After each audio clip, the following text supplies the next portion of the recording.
भगवान शिव ने अपना आधा शरीर पार्वती जी को क्यों सौंप दिया? क्या लगता है आपको? वो प्रेम में आकर ऐसा किए या इसके पीछे और कोई गहरी बात थी?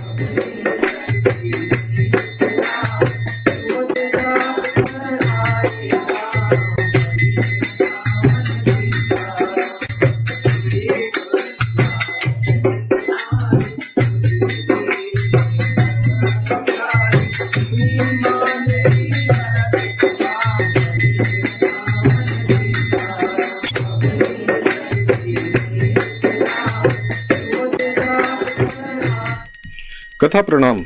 मैं हूं अंकित प्रकाश। देव स्टोरीज में आपका स्वागत है, जहां कहानियां सिर्फ सुनी नहीं जाती बल्कि मन ही मन फिर से जी जाती हैं। जहां हम उन कथाओं में लौटते हैं जिनमें भगवान, अवतार, ऋषि मुनि और संत भी हमारी ही तरह इंसानों जैसे उलझते हैं, सोचते हैं और फिर रास्ता निकालते हैं। और तब जन्म लेती है एक कथा जिससे हम भी कुछ सीखने की कोशिश करते हैं।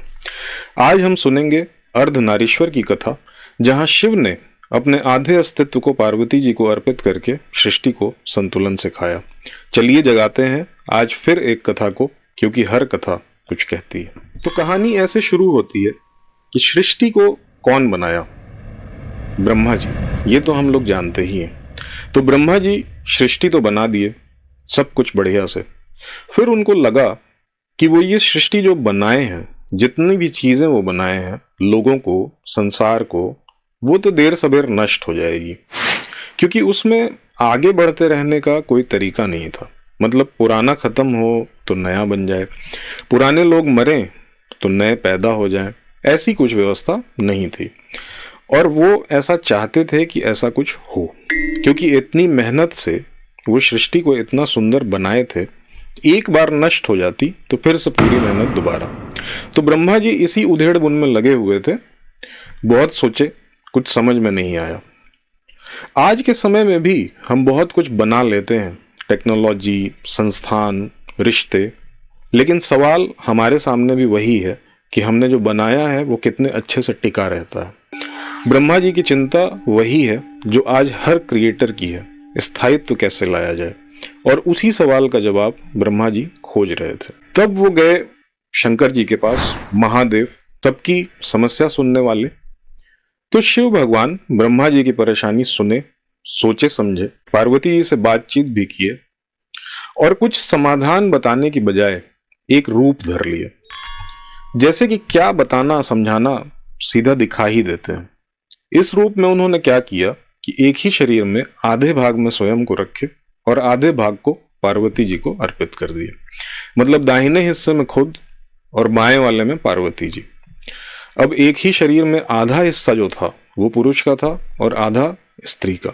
इस रूप को अर्धनारीश्वर कहा गया। यह रूप ये बताता है कि पूर्णता किसी एक में नहीं है, न केवल पुरुष में, न केवल स्त्री में। आज जब हम लोग लैंगिक समानता की बातें करते हैं, अर्धनारीश्वर रूप ने ये बात हमें बहुत पहले सिखा दी थी। शिव ने स्वयं अपने आधे भाग में शक्ति को स्थान दिया। सोचिए, क्या हम खुद आज ये संतुलन बना पा रहे हैं? तो जैसे ही भोलेनाथ ने ब्रह्मा जी को अर्धनारीश्वर रूप का दर्शन दिया, ब्रह्मा जी को आधे हिस्से में शिव दिखे, भगवान, पुरुष, और आधे हिस्से में पार्वती जी दिखी, देवी, स्त्री, शक्ति। और जैसे ही ब्रह्मा जी ये रूप देखे, उनको तरीका सूझ गया कि कैसे सृष्टि को आगे बढ़ाया जा सकता है। इस अर्धनारीश्वर स्वरूप से प्रेरणा लेके उन्होंने फिर ऐसी सृष्टि की रचना की जो सृष्टि प्रजननशील हो सकती थी, जिसमें आदमी और औरत दोनों होते। तो ये थी अर्धनारीश्वर स्वरूप की कथा। आज हर क्षेत्र, परिवार, नौकरी, समाज संतुलन मांगता है। अगर हम सिर्फ तर्क से या सिर्फ भावना से चलें तो काम नहीं बनेगा। अर्धनारीश्वर हमें सिखाते हैं कि पूर्णता तब आती है जब दोनों पक्ष साथ में हो, शक्ति और शिव, विचार और भावना। एक और कथा शिव पुराण में बताई गई है कि एक बहुत महान ऋषि थे, भृंगी ऋषि। भृंगी ऋषि जो थे वो भगवान शिव के बहुत परम भक्त थे, लेकिन वो पार्वती जी को उतना दिव्य नहीं मानते थे और केवल शंकर भगवान की उपासना करते थे।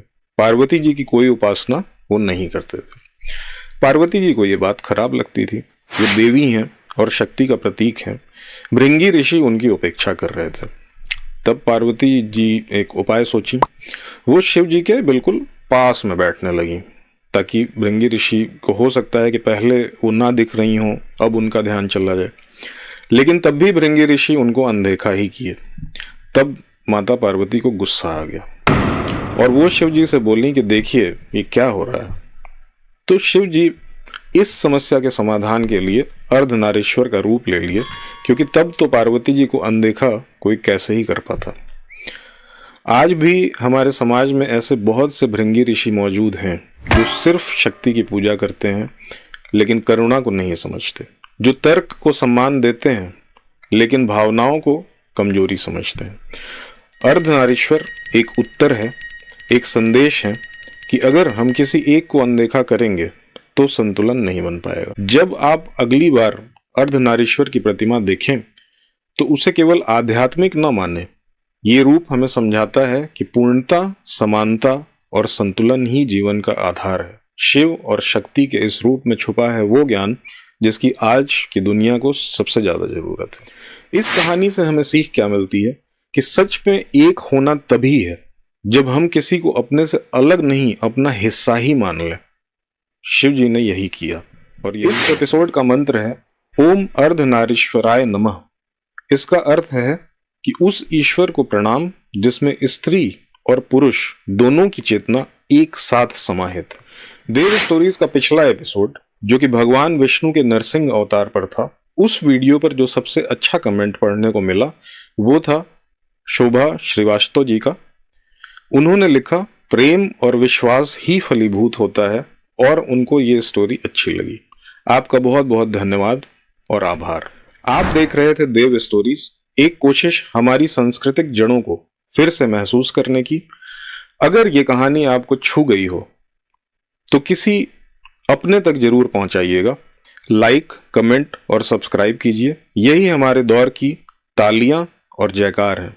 और हाँ, कमेंट में जरूर लिखिए क्या आपने कभी महसूस किया है कि जीवन में संतुलन लाने के लिए आपको किसी दूसरे दृष्टिकोण को अपनाना पड़ा हो। बेस्ट कमेंट को मैं हमेशा की तरह अगले एपिसोड में जरूर पढ़ूंगा। धन्यवाद।